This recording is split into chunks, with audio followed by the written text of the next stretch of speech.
Oh, he was a fabulous child. He was probably one of my best children. He was kind, he was gentle, he was appreciative. He always thanked me for every meal I fixed. He was affectionate. He hugged me, he kissed me, he was creative. He never gave me any trouble, ever. Never backtalked, was always obedient. In fact, many people told me they thought he would be a priest or even a little monk. He had such a gentle spirit. And one of the things I loved about him is he always reminded, if he heard any gossip or we were talking about anybody, and people do that, he'd say, you shouldn't judge that situation because you don't know maybe what was going on or all the facts. And I would stop and think, he's right. What a great moral compass he had. Godly, prayerful, imaginative. I mean, the antithesis, the complete opposite of what we're experiencing today.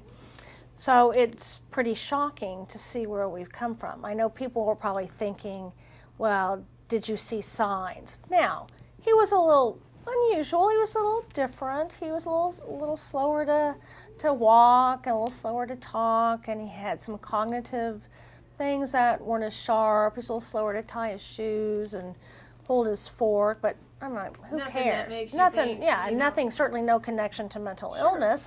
He's a boy too. Yeah. Boys sometimes are slower in these He things. wasn't as fast as Anna Marietta, a lot of things. Right, yeah. exactly. Late bloomer. Well, and he was a late bloomer. I mean, he was very slow to read. I know some of those things, but I don't think that's certainly not a reflection of his heart and his spirit. He was very creative, and he loved making films. I remember we got him a camera, but as he progressed into his adolescent years and then to his mid-teen years, I noticed he would talk to himself a lot. But I thought, he's artistic, he's creative. I have a music and theater background. I thought he's just creative. He's kind of talking to a character. But as he got even older into his late teens, this was amplifying. This was progressing to where he would be walking and talking to himself on the street. In the shower, I would hear him outside of the shower arguing with someone, and he would tell me, well, I'm just thinking out, getting my thoughts out and verbalizing. Because I'd said, do you see someone? Do you hear someone? Do you think someone is there? And he'd always say no, but this behavior began to progress. Finally, when he had just turned 19, we were at a Christmas party, and my husband and I saw him pacing in the front doorway at this Christmas party with friends and family around, immersed in this private conversation, oblivious to everyone around him. And I turned to Mark, I said, something is desperately wrong, and I think we need to take him to the doctor. So I sat down with him and I said, were you aware that you were doing this? He really wasn't aware, and he was willing to go to the doctor. So for the next few years, he was willing to see the doctor, he was willing to take medication, but then came the roller coaster of, I don't like that medication. The doctor says I need 400 milligrams of this. I will take 50. Almost from the beginning, the non-compliance with medication was an issue. And I've thought over the last few months why that was. And I'm thinking that when a person's mind is not well, if the chemicals in the brain are imbalanced, and they don't feel in control, I think it's the one thing he thought he could control. This is my explanation, trying to figure out in my mind why, because this is the very thing that can help you be balanced. Ironically, when he was on his medication, he'd say he'd had kind of an odd spell. He'd say, wow, I was kind of acting off, a little weird, a little different. Mom, don't let me get off my medication. I do better. This was what age? Probably, 20, 22, So he's in an through adult. there. And he's an adult. And he's in full control over his decisions at this point. Right, but he was living at home till about 3.5 years ago. And as his paranoia, as he progressed from maybe depression to bipolar to schizoaffective, then to progressed and deteriorated into schizophrenia and then to paranoia and schizophrenia with psychosis. As it got worse and worse, as a mother with minor children in the house, I realized that I needed to remove him from the house. But as loving parents, we purchased and provided living quarters from a condominium, furnished, made sure we helped him get a job. We never abandoned him. So the frustration of trying to keep him safe and stable and keep my other children mentally and physically safe and stable was quite a challenge. So for me, the most heartbreaking thing, and it truly is heartbreaking to think that you've raised this baby who was such a good spirit and such a kind child. What's going through your mind when you realize this is something you can't control? Everything you've been able to control in this child's life, and now this is something you can't It's fix. heartbreaking. I spent a lot of time on my knees, as I still do, trying to understand, asking why, looking at family history, looking at DNA. There are genetics there. I believe that he got a gene from a great uncle that we know was schizophrenic, a brilliant doctor, but schizophrenic. So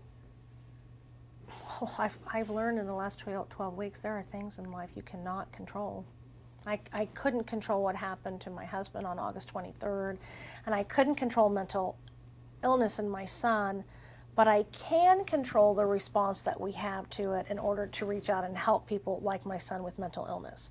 And I think that's why the discussion today being brought to the forefront with the death of Labor Commissioner Mark Costello, with the tragedy at the OSU parade, that it's a wake-up call, because 1 in 4 Oklahomans suffers with mental illness.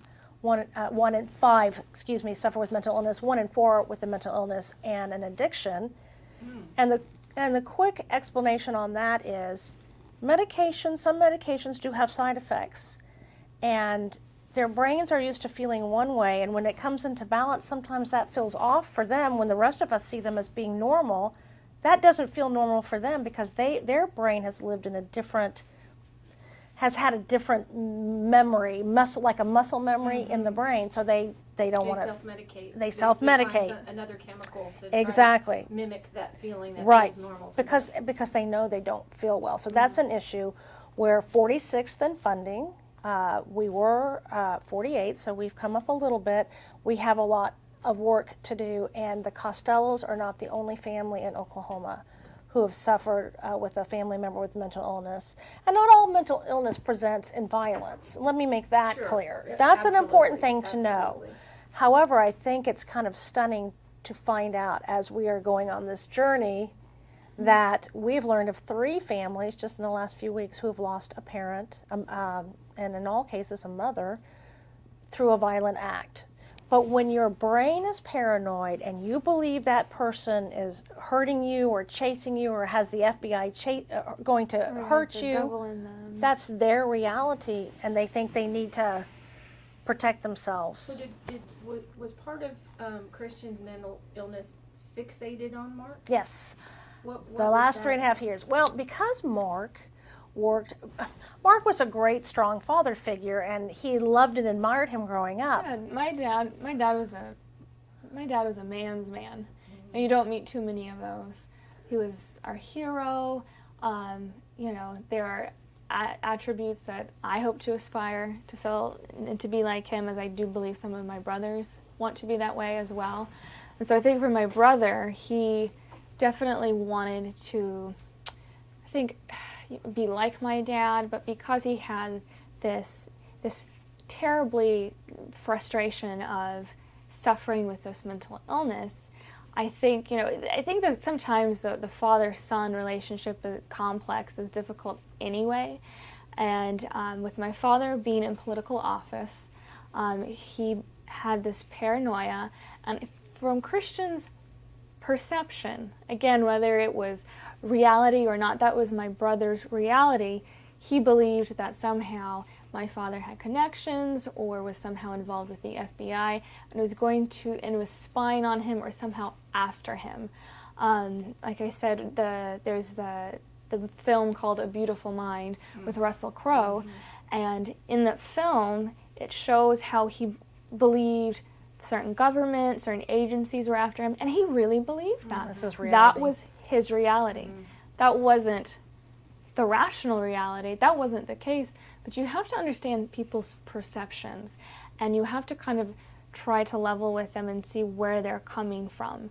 So for my brother, I think he felt that my father, and I knew this, he was a trigger for him because Christian believed that my father had some kind of an ability to go after him in a paranoia way. And it's sad. Well, and what's so shocking about that for us is that my husband always showed Christian love, respect, built him up, never tore him down, provided for him, prayed for him. There was never a difficult relationship there.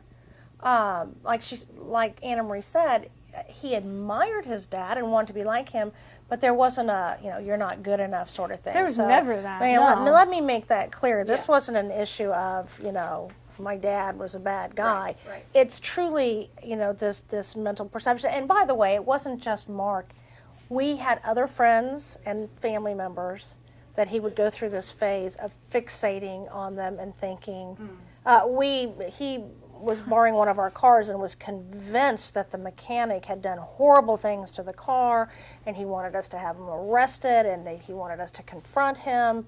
That same car, he told me he'd gotten off of work and he was convinced that there was a bomb under there and he had to check it. He was in the Walmart parking lot, had to check for a bomb. So it wasn't just my husband. I mean, this could have been 6 months from now and he could have been fixated on a neighbor and it could have been someone else. This just happened to be the last few years he was very fixated that he was being spied on and that Mark was going to have the FBI have him arrested.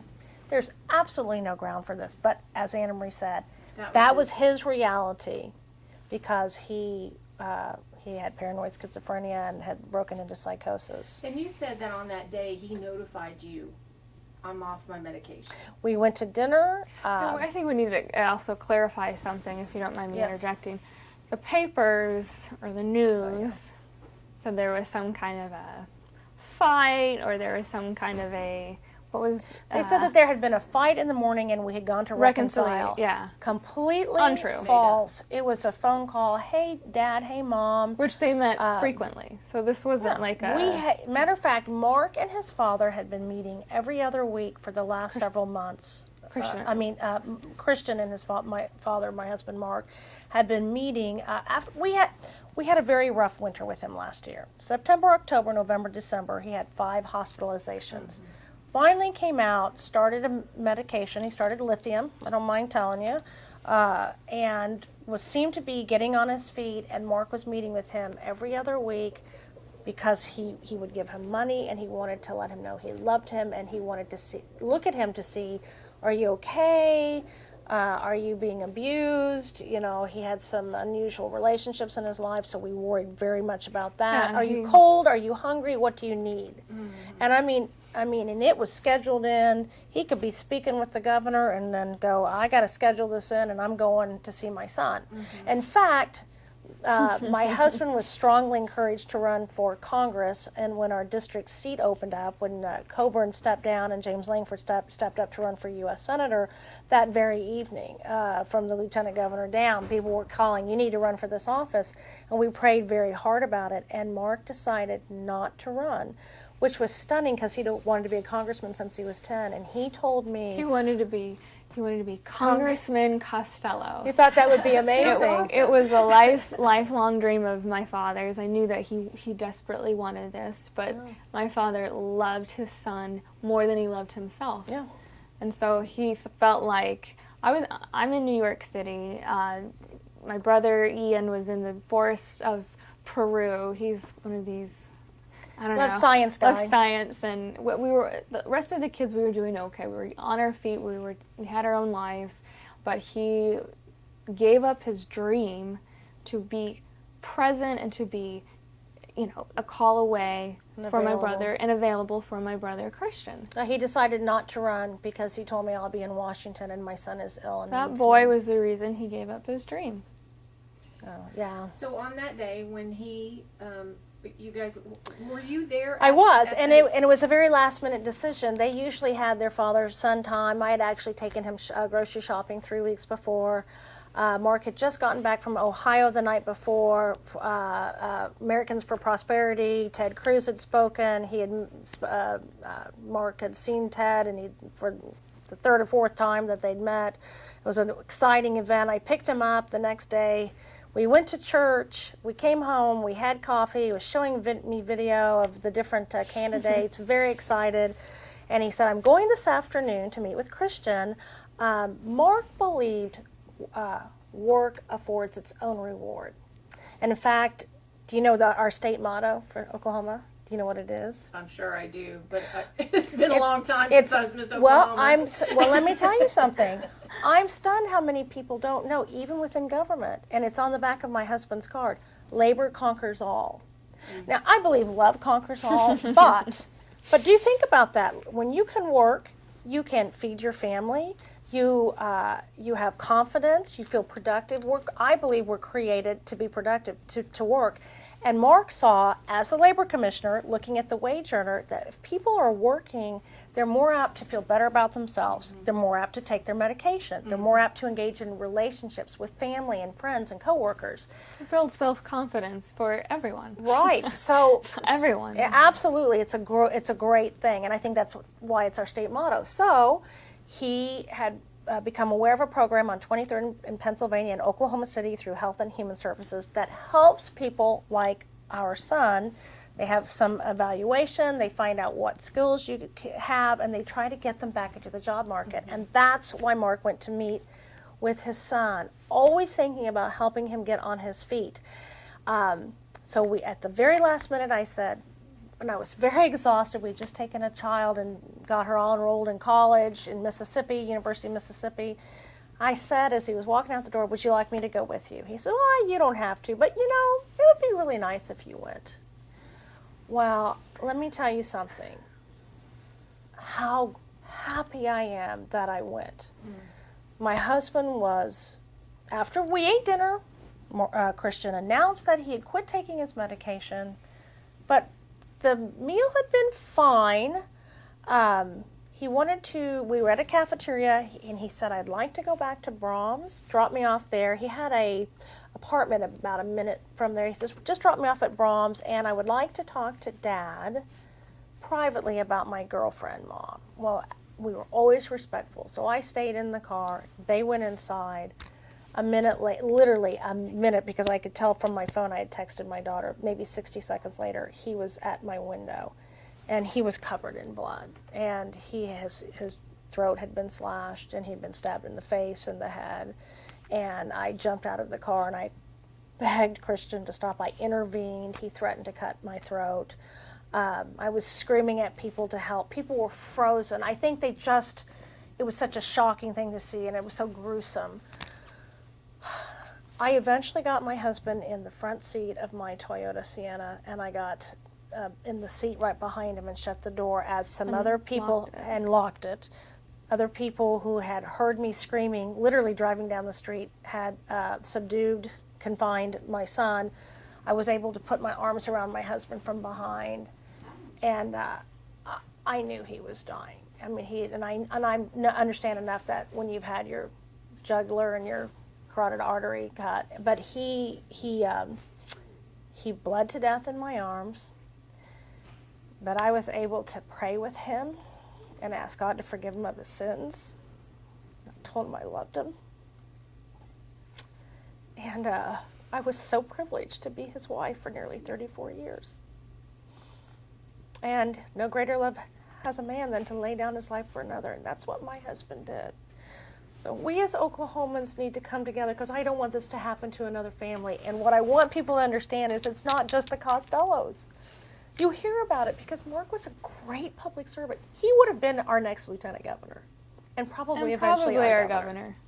I mean, he was well loved, and he loved being a public servant. He loved what he did, and he loved everyone. He loved people on both sides of the party. I mean, the emails and the calls from Democrats and Republicans alike, even if they didn't agree with him, they would tell me he was classy, he was intelligent, and he was respectful. I've Even heard if nothing but wonderful things. That's because amazing. That's because he was a man's man. Yeah. He believed in truth. He believed in integrity. He wasn't afraid to say what was right, and he was very brave. He was very brave in the midst among this journey, with this extremely frustrating journey that we've had with my brother. So he set that example and instilled that belief in us, and I believe that's where we get a lot of our strength to get up and go and rise. Well, and your mom too. Well, yeah, on all of us, and me and my mother, and he would my be siblings. doing the same if the situation was Absolutely. reversed. We believe. Absolutely, of course. Okay, let's focus in on Anna Marie real quick, because I want to ask you about, because you have said that your brother was your first best friend. Of course. So talk to me about growing up with this child who sounded like an amazing brother and friend. Well, the one great thing about having siblings is that they truly are your first playmate.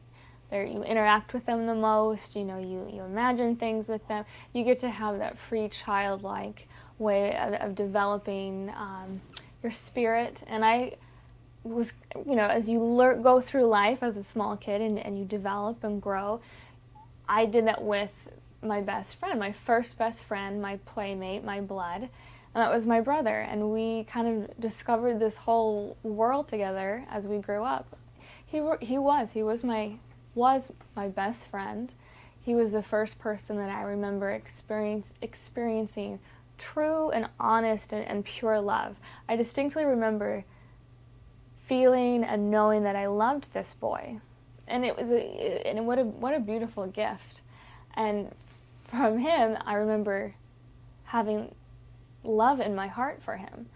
And he was a great kid. He loved me. We came from a very loving family. So, of course, it's heartbreaking. I've lost my best friend, who was disintegrated into this very ugly disease, and then to see what has transpired through losing this man and this hero I loved so much, and who loved me and protected me, and as I keep saying, he was a man's man, my father. So it's been a